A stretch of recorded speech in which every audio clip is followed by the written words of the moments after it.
Alors là, c'est vrai, on l'a attendu, le match retour, et on a été servi.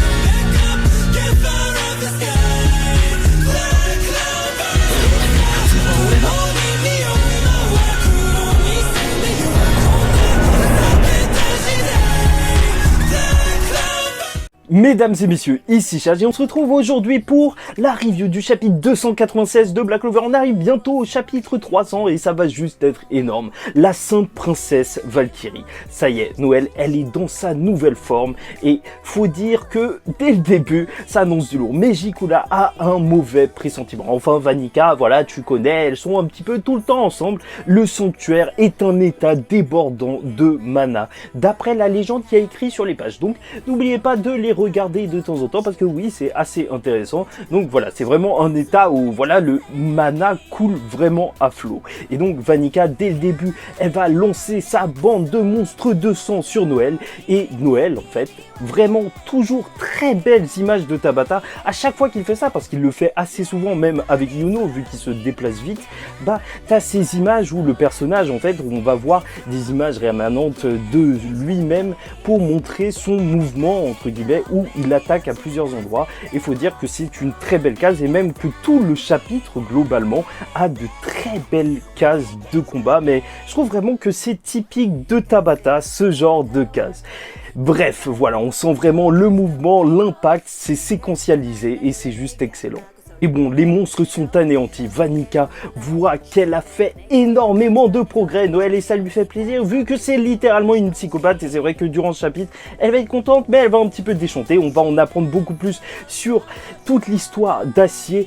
Et surtout, il va y avoir une petite polémique, mais vous inquiétez pas, on va en reparler. Je sais pas pourquoi je fais ça en plein milieu. Bref, donc Vanica est affaiblie par Charlotte. Et ça, c'est très important de le souligner, parce que je pense vraiment qu'au bout d'un moment, enfin, j'espère en tout cas qu'on pourra la voir vraiment à se battre au maximum. Et là, c'est sûr, Ril, il est en train de regarder ça et il dit qu'elle est impressionnante, Noël, et c'est à ce moment-là que ça m'énerve. Mais oui, mais c'est n'importe quoi, c'est la honte, sérieusement. T'as un capitaine qui est en train de regarder Noël Silva se battre et il se dit qu'elle est impressionnante. Mais en soi, Ril, toi aussi, tu dois être impressionnant. Les capitaines aussi doivent être impressionnants. Qu'est-ce que c'est que ça? Franchement, ça m'énerve un petit peu. J'ai hâte qu'un capitaine reprenne le dessus et nous montre vraiment de quoi sont capables les capitaines de Clover, parce que faut pas se mentir, pour l'instant je suis assez déçu. Heureusement qu'il va y avoir Fuego Léon et Nozel, je l'espère, au bout d'un moment. Ondine dit vraiment à Noël que cette forme ne va durer qu'une minute. Et voilà, ça y est, on a une limite de temps, comme pour ça, pour un petit peu contraster avec son pouvoir qui est juste énorme. Et Noël dit carrément qu'en 30 secondes, elle pourra s'occuper de Vanica. Mais Vanica n'est pas à 100%, je vous le rappelle, mais quand même, elle abuse un petit peu, elle respecte rien du tout. Bref, ça tape, est-ce que j'ai besoin de détailler ça? Puis un flashback. Et c'était au moment où, en fait, Vanica venait de rencontrer Megicula. Elle venait d'échapper à Spade, et elle voulait se tester en se battant avec la personne la plus forte dont elle avait entendu parler, Acier Silva. C'est là où ça devient intéressant parce qu'il y a une petite histoire d'incohérence, mais j'y reviendrai. Enfin bref, durant leur combat, au bout d'un moment, Nozel, accompagnée de la toute petite Noël, bébé toute mignonne, est arrivée et a vu ça. Et ça fait que Megicula, ou plutôt Vanica, a carrément menacé de les tuer. Et Acier a été extrêmement badass. Là, elle a été surpuissante.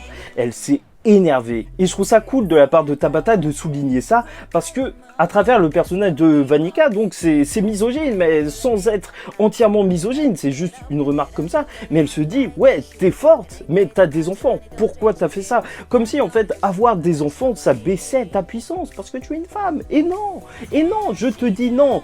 Et c'est là qu'elle va s'énerver et qu'elle va dire que quand une mère doit protéger ses enfants, elle devient la créature la plus puissante.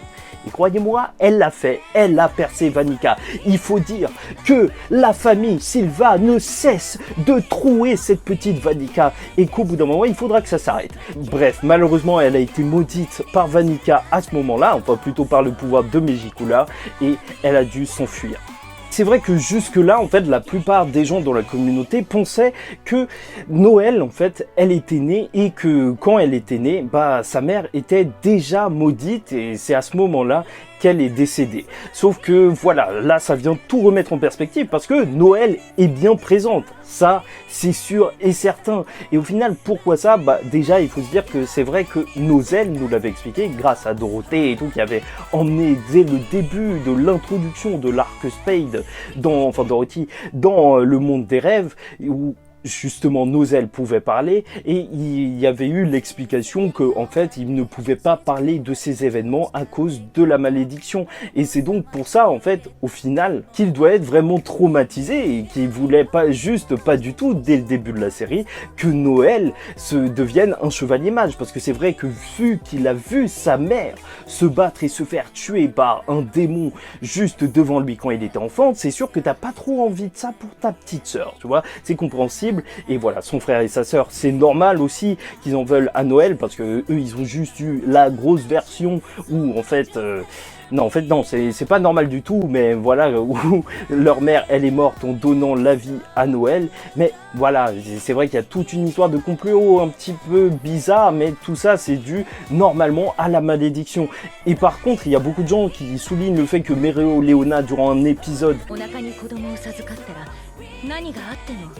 avait dit que Acier était morte en donnant la vie à Noël. Bah déjà, peut-être qu'elle ne savait pas, et en plus, faut dire ce qui est, c'était juste dans l'animé, donc en soi c'est pas dérangeant. Déjà, ne croyez jamais l'animé, le manga reste la source primordiale, et même ça passe. Et en plus, je vais pas vous mentir, en fait il y a eu des petits problèmes avec Tabata et la production.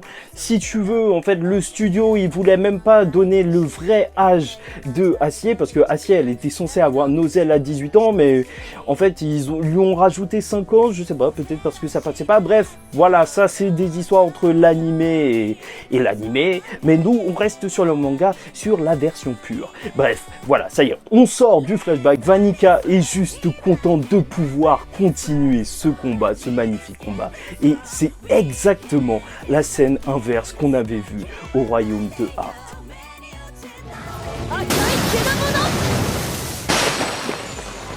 Là, le dragon de Noël géant, là, il a carrément bouffé cette bête de sang, et elle va la punir d'avoir fait pleurer tant de monde avec une épée super classe, super badass. Franchement, j'ai pas encore beaucoup de choses à dire sur cette épée. Est-ce qu'elle a des pouvoirs particuliers? Je ne sais pas pour l'instant. Est-ce que Noël arrivera à battre Vanica toute seule? Ça, j'en sais rien, même si les pages elles sont très jolies et tout, et que ça passe assez vite, bah je pense quand même qu'elle aura besoin de l'aide de quelqu'un. Enfin, ce serait assez cool de voir ça. Bah, déjà, elle a l'aide de Londine, qui n'est pas son esprit élémentaire à elle, mais en plus, pourquoi pas l'aide de Nozel? Oui, ça semble logique. Ou peut-être que Nozel affrontera Megikula carrément pour de vrai, mais Asta, lui, il a bien eu l'aide de Nahato ou Nasht, si tu préfères, pour affronter les deux démons. Je vous rappelle que c'était Nasht qui les avait attrapés pour que Asta lance son attaque finale. Et bon, Magna vs Dante, c'était assez spécial le 1v1, mais je pense vraiment que Noël, une toute petite aide, tu vois. Déjà, rien que là, que Charlotte, elle est en train d'adoucir ses pouvoirs, entre guillemets, à Vanica, bah, je trouve que au moins ça rééquilibre un petit peu le truc. Mais le reel, là, je l'ai pas senti passer. Il a vraiment abusé. Et franchement, un dernier truc à dire, c'est que c'est vrai que c'est assez bizarre. La Dark Triad, on connaît pas leur âge, et Tabata lance un vrai mystère autour de ça, parce que c'est pas juste une question random comme ça, mais à chaque fois qu'il fait des fiches où il explique un petit peu le nom, le prénom des personnages et tout, bah il a gommé l'âge de la Dark Triad. Et franchement, c'est assez mystérieux, parce que en soi, là, si Noël, elle était toute bébé et que elle était déjà possédée, Vanica, bah je sais pas, elle devrait avoir vers la trentaine et tout, mais elle a l'air encore jeune. Est-ce que quand tu fais un pacte avec un démon, tu ne vieillis plus? Ça, c'est mystérieux. En plus, on ne sait toujours pas pourquoi Zenon a été le dernier à obtenir un démon. Et ça, c'est très très bizarre. Il a l'air très fort. Peut-être que parmi les trois, c'est celui qui aurait le plus résisté avant de faire un pacte. Quelle histoire se cache derrière? Je pense que ça peut être vraiment intéressant pour nous approfondir un peu plus ces personnages qui...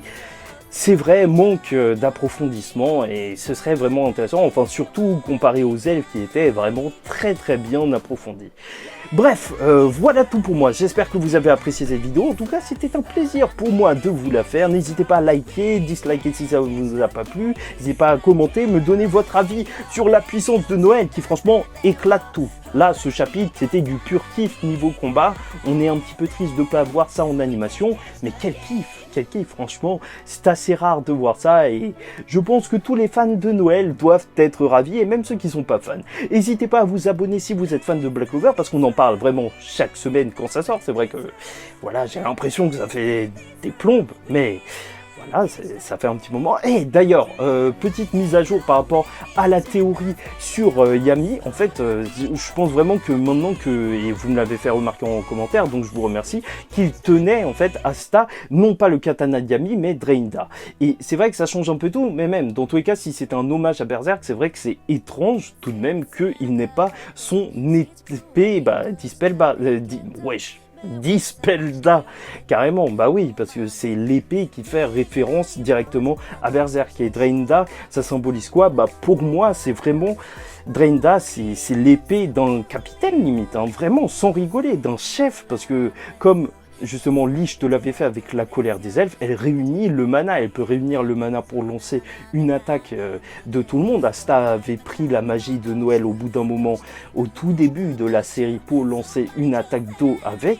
Donc je pense aussi que ça représente quand même pour Asta le fait qu'il va devenir un petit peu une sorte de chef. Mais bon, voilà tout pour moi. Là, je crois que c'est vraiment terminé, donc voilà, je vous ai dit vous abonner, blablabla. En tout cas, faites attention à vous. Et en attendant la semaine prochaine et le prochain chapitre de Black Clover qui arrivera très vite, je l'espère, je vous souhaite que tout se passe bien pour vous. Et je vous dis ciao tout le monde, et paix sur vous.